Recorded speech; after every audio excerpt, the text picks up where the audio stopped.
በ1975 ዓመተ ምህረት የአብዮታዊ ሰራዊት ወታደር አካል ጉዳተኞች ተሰባስበው ወደ ቤተ መንግስት ያቀናሉ።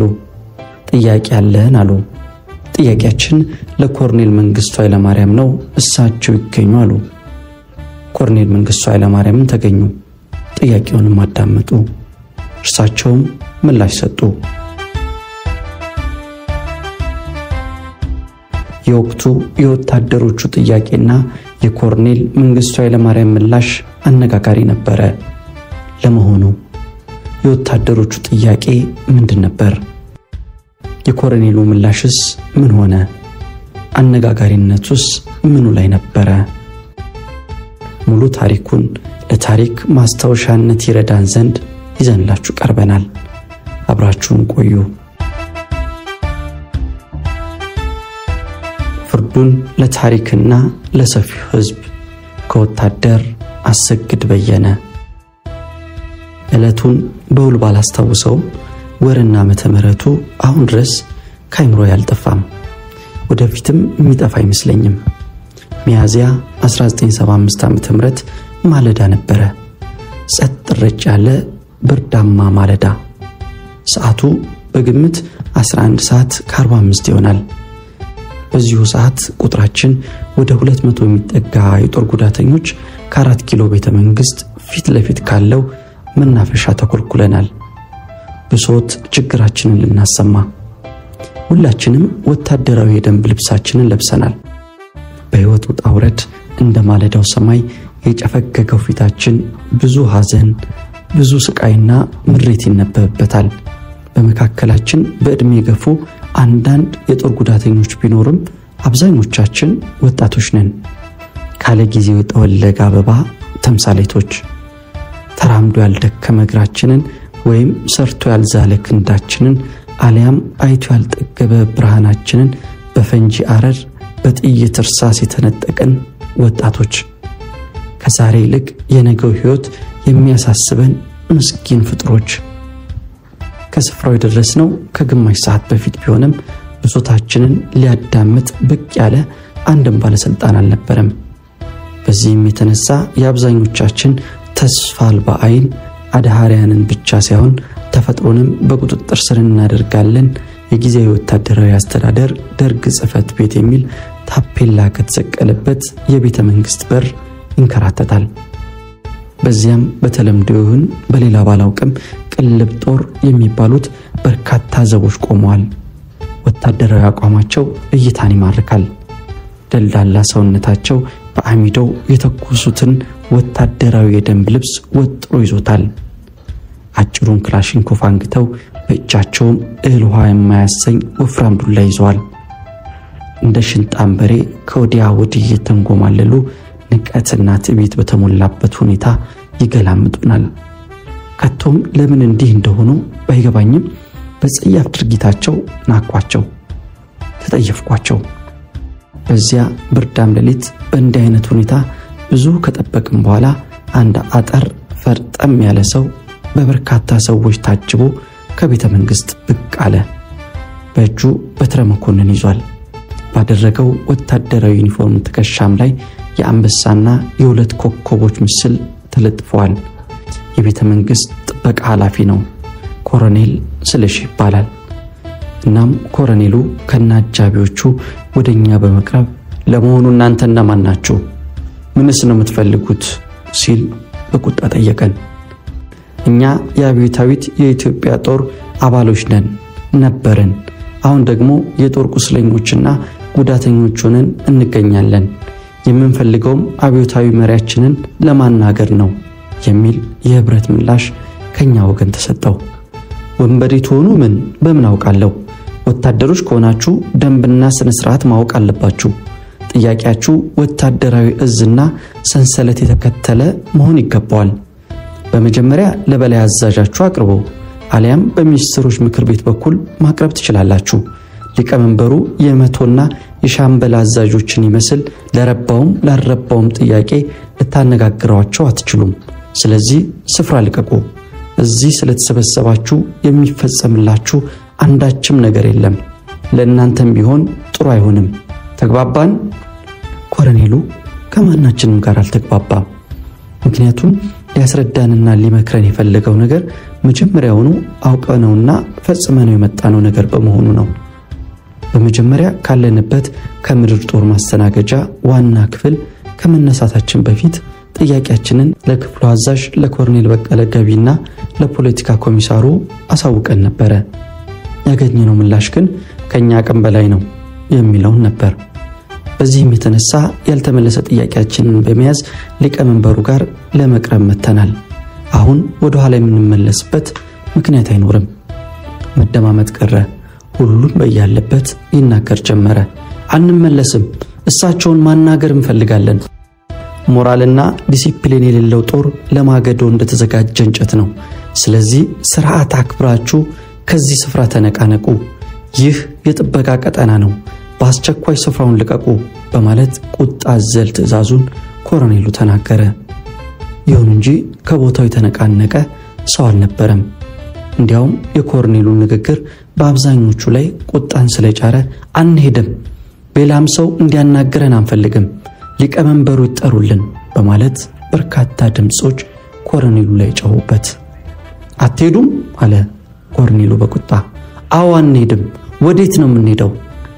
ኮሎኔሉ ይበልጥ በንዴት እየጦፈና እየጋለ ሰላም ያልገዛውን ኃይል ይገዛዋል በማለት በትረ መኮንኑን እያወዛወዘ በፈጣን እርምጃ ወደ ቤተ መንግስቱ ተመለሰ። ሳይደማመጡ ማውራት፣ የቁጣ የዛቻ ንግግር በአካባቢው ላይ ነገሰ። አንድ ሞት እንደሆነ አካላችን የጎደለ ጊዜ ሞተናል። ከዚህ በላይ ምን ሊመጣብን ነው? የፈለገው ይምጣ፣ የምንፈራው መሰለው እንዴ?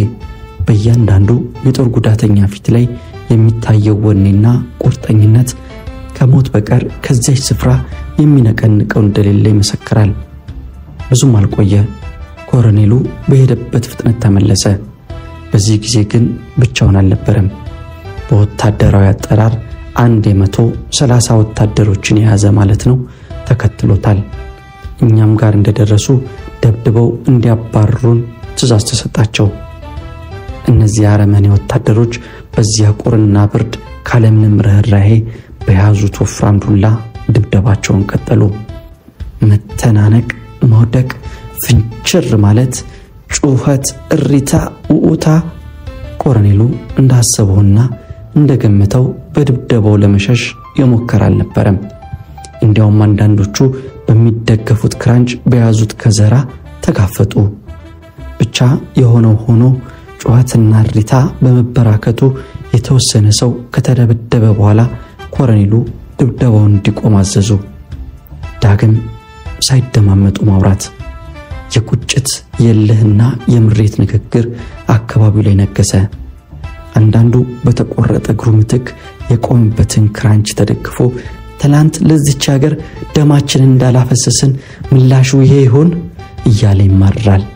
ሌላው ደግሞ በንዴት እጁን አየር ላይ ያመሰቃቀለ ወይነዱ ጥይት ማጣት ነው፣ አንድ ጥይት። የወደቀውም በኩፍያው ልብሱን ያራገፈ ወንድ አታውቂም ገልበሽ ካላየሻለ ያገሬ ሰው ከቶም አካላችን ቢጎል ምን መስለን ታየናቸው። ይሁንና ይህን መሰል ንግግሮች ከዚህም ከዚያም ይወረወራሉ። ቀጣዩ ምን ሊሆን እንደሚችል ባላውቅም ኮሎኔሉ ወደ ግቢ ሲመለስ የባሰ እንጂ የተሻለ እንደማይመጣ ገመትኩ። ከተማዋ ላይ ተንሰራፍቶ የነበረው ጽልመት ሙሉ በሙሉ ተገፎ ፀሐይ የወጣች ቢሆንም እኛ ግን ከማለዳው በላይ ጨልሞብናል። በየቆምንበት ሆነን እናመጣለን። የጭንቅ የመከራ ምጥ። ከመንገዱ በስተቀኝ ያሉት የግራ መንገዶች በሰው መጣበብ ጀምረዋል። አንዳንዱ ገልመጥ ብሎ አይቶን ወደ ጉዳዩ ሲነጉድ፣ መጨረሻውን ለማወቅ የጓጉት ደግሞ በየጥጋጥጉ ቆመው ያስተውሉናል። ኮሎኔሉ ወደ ግቢ ከተመለሰ በኋላ የተለያዩ ከፍተኛ መኮንኖች ሊያነጋግሩን የመጡ ቢሆንም እናንተን አንፈልጋችሁም፣ አትምጡብን የሚል ጩኸታችን ከበር ሊያሳልፋቸው አልቻለም። በእንደዚህ አይነት ሁኔታ ቆይተን ለ2 ሰዓት 10 ጉዳይ ሲሆን ሊቀመንበሩ በሽንጠረዥሙ መኪናቸው ከፊትና ከኋላ ብላንድ ክሩዘር ታጅበው ብቅ አሉ። ወደ ስራ የሚሄዱበት መንገድም በእኛ ታጥሮ ስለነበረ መኪናዎቻቸው ለመቆም ተገደዱ። በዛችው ቅጽበት ቀልጣፋ አጃቢዎቻቸው ከመኪኖቻቸው በመውረድ ይህን ጊዜም የሊቀመንበሩን መኪና ከበው መሳሪያቸውን እኛ ላይ ደገኑ። ሊቀመንበሩ የመኪናቸውን መስታወት ዝቅ በማድረግ ምንድነው የሚፈልጉት ሲሉ ኮሎኔሉ ጠየቁ። እኛን እንዳነጋገረን ደረቱን ነፍቶ ሳይሆን እየተሽቆጠቆጠ ጌታዬ እርሶ ማነጋገር እንፈልጋለን ነው የሚሉት አለ። ሊቀመንበሩም መኪናቸውን ከፍተው በመውረድ እየፈተሻችሁ አስገቧቸው ብለው በእግር ወደ ቤተ መንግስቱ ተመለሱ። ወዲያውም ሰልፍ እንድንይዝ ከጥቂት ቆይታ በኋላ ሊቀመንበሩ ያለንበት ድረስ በመምጣት በወታደራዊ አቀማመጥ ሀቅርጽ እንድንሰራ አዘዙን። የሊቀመንበሩ ፊት ላይ ቁጣና ንዴት በግልጽ ይነበባል። ከመሃላችን የፈለጉት አንዳች ነገር ያለ ይመስል በደፈረሱ ቅልብልብ አይኖቻቸው ከግራ ወደ ቀኝ ከቀኝ ወደ ግራ ያማተሩ ለኩሰው የያዙትን ሲጋራ ወዲያው ይስቡታል። በመጨረሻም እሺ ለምንድን ነው የፈለጋችሁኝ በማለት አፈጠጡብን። የተሰጠውን እድል ምናልባትም ዳግመኛ ሊገኝ የማይችለውን እድል በመጠቀም በሶታቸውን ሊገልጹ የፈለጉ በርካታ ጉዳተኞች እጃቸውን ወደ ላይ ከፍ አደረጉ። ሁላችንም መሻለኪያ አካባቢ ከሚገኝ የምድር ጦር ማስተናገጃ የመጣን ስንሆን ጥያቄያችንም ተመሳሳይና አንድ ነው። እንደሚታወቀው በወቅቱ ሀገሪቷ ውስጥ ይካሄድ በነበረው ጦርነት የተነሳ የጦር ጉዳተኛው ቁጥር በርካታ ነበር። በዚህም የተነሳ ጀግኖች አምባ የመግባት እድል የሚያገኙት ወታደሮች 2 የአካል ጉዳት የደረሰባቸው ብቻ እንዲሆኑ ተወስኗል። ይህ ውሳኔ ለኛ አንድ እግራችንን እጃችንን አንድ አይናችንን ላጣነው ከሞት በላይ የከፋ ነበር። ምክንያቱም በዚህ በወጣትነት እድሜያችን ኃይሉና ጉልበቱ ያለን ተጧሪዎች ያደርገናል። ሌላ ምንም አማራጭ የለም። ሀገሪቷ እንደሆነች እንኳንስ እንደኛ ላለው አካል ጉዳተኛና መሃይም ዜጎች ይቅርና ለጤነኛና ለተማረውም የሥራ እድል መፍጠር አልቻለችም። ጀግኖች አምባ ከገባን ግን ይህ ሁሉ ይለወጣል። በአምባው የወደፊት ህይወታችንን ልንመራበት የሚያስችል ዕውቀት እንቀስማለን። ከአምባው ተመርቀን ስንወጣም ካለምንም ውጣ ውረድ በዘመቻ መምሪያ አማካኝነት መንግስት መስሪያ ቤቶችን እንመደባለን በ120 ብር መነሻ ደሞዝ። ለዚህም ነው ውሳኔው ይለወጥ፣ ልዩነት ይቀር፣ ጉዳተኞች ሁሉ በአምባው የመጠቀም እድል ይሰጠው የምንለው። ይህን ስሜት ለመግለጽ ከወጡት በርካታ እጆች እድሉ የተሰጠው ጉዳተኛ የእልህም ባየተናነቀው ንግግሩን ጀመረ። ጓድ ሊቀመንበር፣ እኛ የጦር ጉዳተኞች በአብዮቱ ያመፀን ጸረ አብዮተኞች አይደለንም። ምትክ የሌለውን ውድ አካላችንን ለእናት ሀገራችን የሰዋን የቁርጥ ቀን ልጆች ነበረን። ብቻ ሁሉም ይቀር፣ ጥያቄያችን ልዩነቱ ይቀር፣ በአምባው የመጠቀም እድል ይሰጠን። ሰውየው በመናገር ላይ ያለ እድሉን ያላገኘ ደግሞ በተቀመጡበት ብሶታቸውን ያሰማሉ። ይመልሳ ትላንት አብዮታዊት ኢትዮጵያ ብትመቱ የምትስተናገዱበት ጀግኖች አምባን የመሰለ ተቋም አላት ይሉን አልነበረም? አንዳንዶቹ ደግሞ ዙሪያውን ከበው ከቆሙት ከፍተኛ መኮንኖች ጋር አተካራ ገጥሟል። ዝም አትልም? ርዕሰ ብሔሩ ፊት እኮ ነው ያለው። ይሁና ረባካችሁ እጃችሁን አውርዱ፣ አያገባህም። እድሉ ተሰጥቶት የነበረው የመጀመሪያ ተናጋሪ ጨርሶ ቁጭ እንዳለ ሊቀመንበሩ ተሰማላችሁ አሉ በቁጣ። እናንተ እኮ ጦርነቱን አላሸነፋችሁም። ትላንት ተተኩሱት የነበረው እያንዳንዱ ጥይት ዛሬም እየተተኮሰች ነው። ለእናንተ ይወጣ የነበረው ወጪ ሁሉ ዛሬም እያወጣን ነው። አሁን ደግሞ ምን አድርግ ነው የምትሉኝ? ምን ፍጠር ነው የምትሉኝ? በዚህ ላይ ትላንት በጦር ሜዳ የሀገሪቷን ዳር ድንበር ሲያስጠብቁ የነበሩ ወታደሮች በዋናው መዲና የተቃውሞ ሰልፍ አደረጉ ተብሎ ማታ በአሜሪካ ሬዲዮ እንዲነገር ነው እዚህ ድረስ የመጣችሁት? ምን አድርግ ነው የምትሉኝ? እኔ እኮ ግማሽ እንጀራ በልቼ ማድር አንድ ኢትዮጵያዊ ነኝ። 30 ሚሊዮን ህዝብ በመጣ ቁጥር ማናገር አልችልም። እናንተ ደግሞ ወታደሮች ናችሁ። ጥያቄያችሁን በስነ ስርዓት ማቅረብ ነበረባችሁ እና ለምን በወታደራዊ ስነ ስርዓት አትጠይቁም? እናንተ ቦዘኔዎች ናችሁ እንዴ? አሁንም ሀገራችን ትልቅ ችግር ውስጥ ናት። ችግሯን አልተወጣችም እና ሁኔታዎች ሲስተካከሉ እንኳንስ እናንተ የቆሰላችሁትን ይቀርና ሌላውንም የማታይበት ጉዳይ አይኖርም። በራችሁን አንኳኩተን የምንጠራበት ጊዜ ሩቅ አይደለም እና እባካችሁን ችግራችንን ተረዱልን። ወደ መጣችሁበት ተመለሱ። በመጣችሁበት አኳኋን ትመለሳላችሁ። ከዚህ ውጪ አልመለስም። ይብስብኛል የምትል ካለ እጅን አውጣ። ሌላ ምንም ጥያቄ አልቀበልም። ሌሎቻችሁ ትመለሳላችሁ። ባካን እንመለስም። የት ነው የምንመለሰው? የሚል ጫጫታ ስብሰባውን ዋጠው። በዚህ መካከልም አንድ ጉዳተኛ እጁን በማውጣት ከመሃል ብድግ አለ። ሰውየው በ1969 ዓመተ ምህረት ከትውልድ ሀገሩ ጎንደር ተመልምሎ የወጣ ሚሊሻ ነው። በወቅቱ ከሶማሊያ ጋር በነበረው ጦርነት የተካፈለ ሲሆን ጦርነቱ በድል ከተጠናቀቀም በኋላ እሱና ያለበት የጦር ክፍል በምስራቁ የተገኘው ድል በሰሜኑ ይደገማል ተብሎ ወደ ኤርትራ ምድር ይዘዋወራሉ። በዚያም ሚሊሻው የጦር ጉዳት ይደርስበታል። እንግዲህ የሚሊሻ አባላት የጦር ጉዳት ደርሶባቸው ከሰራዊቱ ሲገለሉ የሚሰጣቸው የዘመቻ አርማ የቁስለኛ ሜዳሊያና በዳርጎት መልክ 500 ብር ብቻ ነው። እናም ይሄው ሚሊሻ ከሰራዊቱ ተገልሎ ወደ ሀገሩ ለመግባት ሲል በወቅቱ በነበረው የአንዳንድ ጊዜ የትራንስፖርት ችግር አውቶቡስ ማግኘት ያቅተዋል። ከዛሬ ነገ እሄዳለሁ እያለ የሚያስብ ቢሆንም ትራንስፖርቱ ሳይገኝ በየቀኑ በሚያወጣው ወጪ የተሰጠው ገንዘብ እየጎደለ ይመጣል። በመጨረሻም የተሰጠው ገንዘብ ተማጦ በማለቁ ወደ ሀገሩ የመመለስ ተስፋው ይመክናል። ጉዞውን በእግሩ እንዳይጀምር ከአዲስ አበባ እስከ ጎንደር ያለው ርቀት የሰማይና የምድር ያህል ይሆንበታል። ወደ ካምፕ እንዳይመለስ ከካምፕ ተሰናብቷል። አዲስ አበባ ውስጥ እንዳይኖር ደግሞ የሚያውቀው ምንም ዘመድ የለውም። የነበረው አንድ አማራጭ በረንዳ ያደረ ቀሪውን ህይወት መግፋት ስለነበረ ይህንን ኑሮ ይያያዘዋል። ሚሊሻው ይህን ሁሉ ለሊቀመንበሩ ከዘረዘረ በኋላ ሌላው ቀርቶ አሁን ከዚህ ከሄድኩ በኋላ እንኳን የምቀምሰው ነገር የለኝም በማለት ልብን በሚያሳዝን በሚያራራ አኳኋን ችግሩን ተናግሮ ተቀመጠ። በዚህን ጊዜ ሊቀመንበሩ እስቲ ለዚህ ጓድ ምሳውን እንኳን እንፈልግለት ኮሎኔል፣ እሱን ለብቻው አድርገው ብለው ትዕዛዝ ከሰጡ በኋላ ፊታቸውን ወደኛ በመመለስ እሺ ሌላ ይብስብኛል የምትል እያሉ በአይን እያንዳንዳችንን ይቃኙ ከቡ። ወዲያውም አንድ የጦር ጉዳተኛ ላይ አይኑን በመትከል ስሙን ጠርቶ ባልሳሳት አንተ ከላይ አይደለህም ብሎ ጠየቀው። አዎ ነኝ ጌታዬ አለ ጉዳተኛው። ታዲያ እስከዛሬ ስራ ላይ ያስከም? አዎ ጌታዬ ስራ ላይ ያስኩም። ሰውየው በሶማሊያ ጦርነት ጊዜ ነው ጉዳት የደረሰበት። አንድ እግሩ ከጉልበቱ በላይ ተቆርጧል።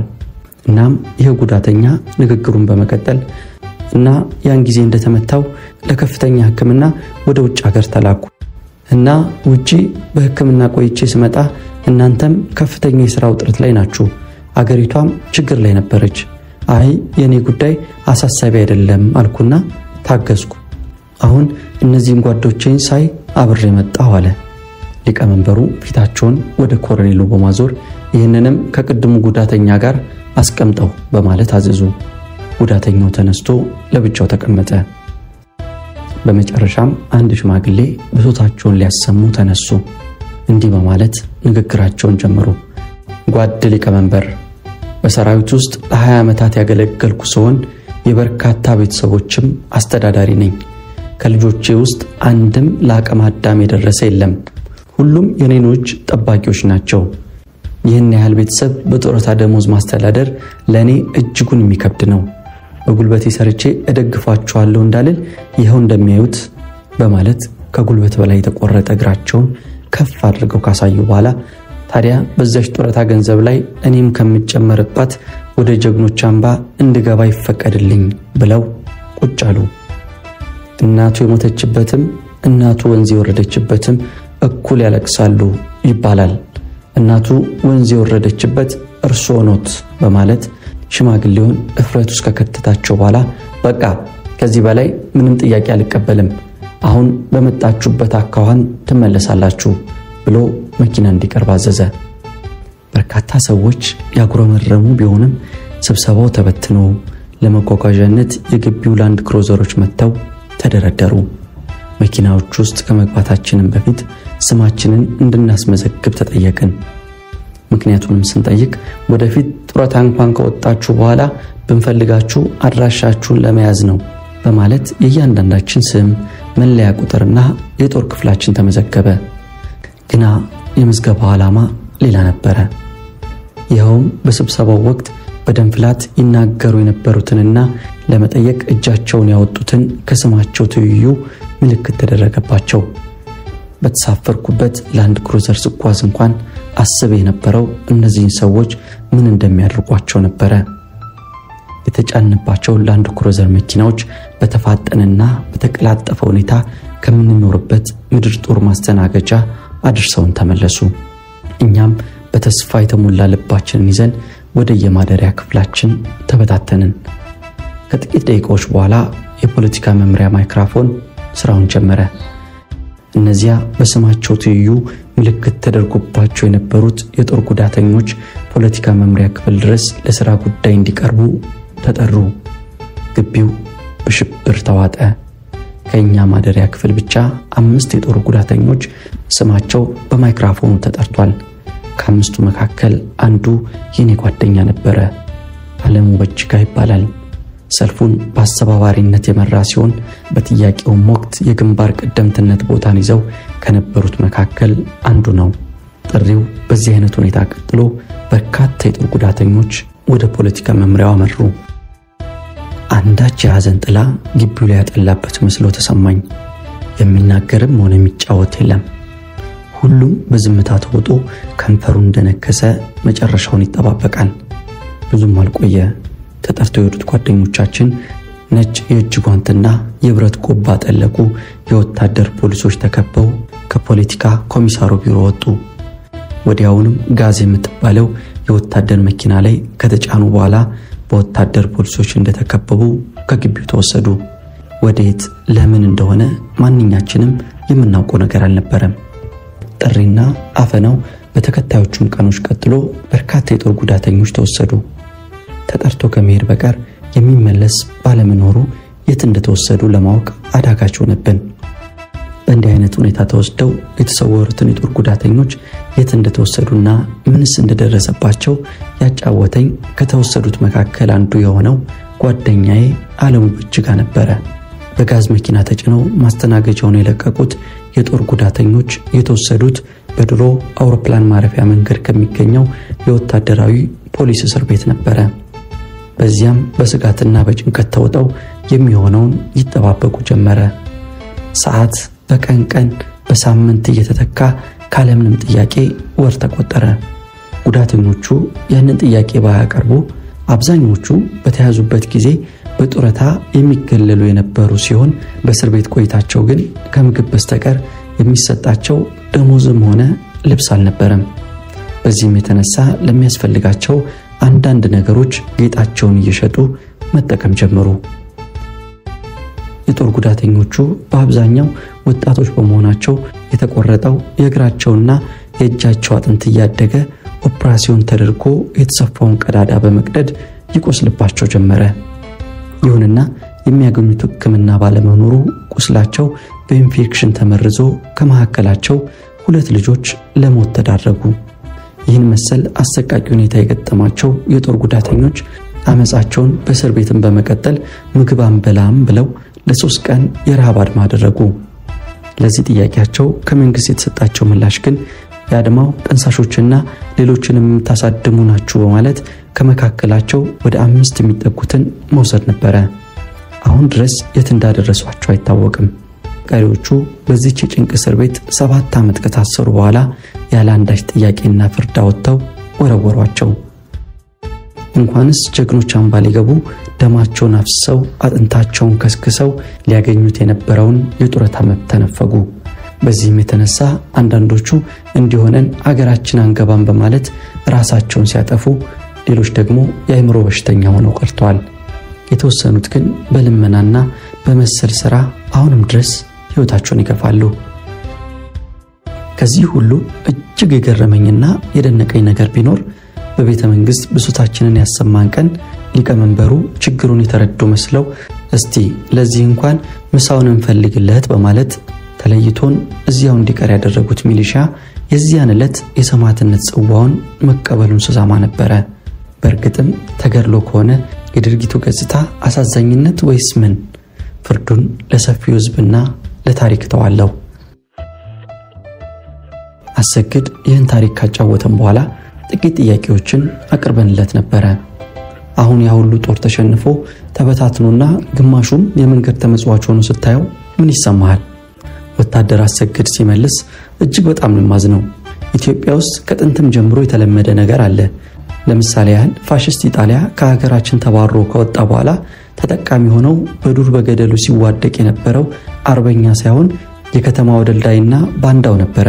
ለዚህም ነበር ኢትዮጵያ ሀገሬ ሞኝነሽ ተላላ የሞተልሽ ቀርቶ የገደለሽ በላይ ተባለው።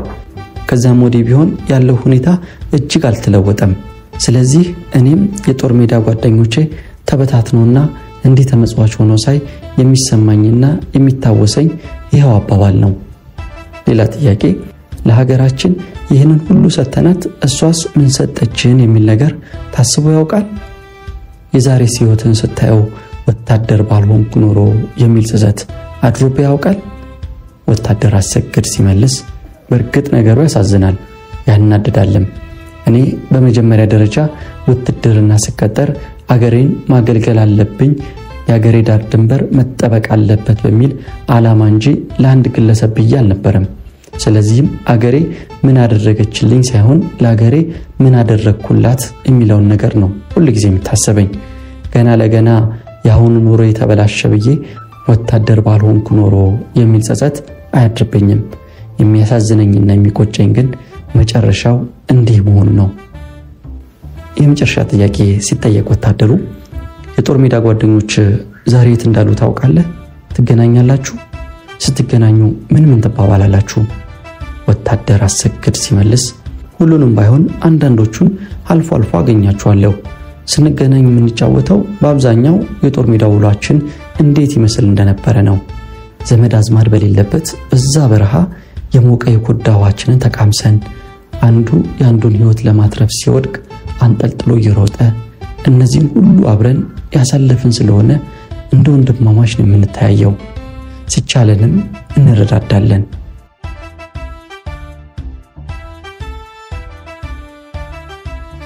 ፍርዱን ለታሪክና ለሰፊው ሕዝብ በወታደር አሰግድ በየነ።